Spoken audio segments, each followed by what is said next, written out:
sertão brasileiro, correndo pelas caatingas, atrás de boi marroeiro, enfrentando a própria morte. Meu orgulho é ser vaqueiro.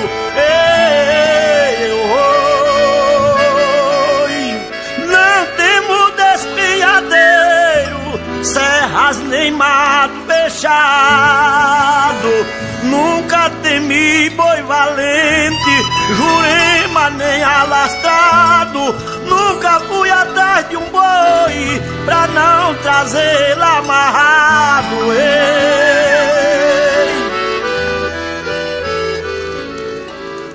Mas tornei-me apaixonado pela filha de um patrão, meiga, simpática e bonita, morena do cabelão. Quando seu pai descobriu, foi grande a revolução.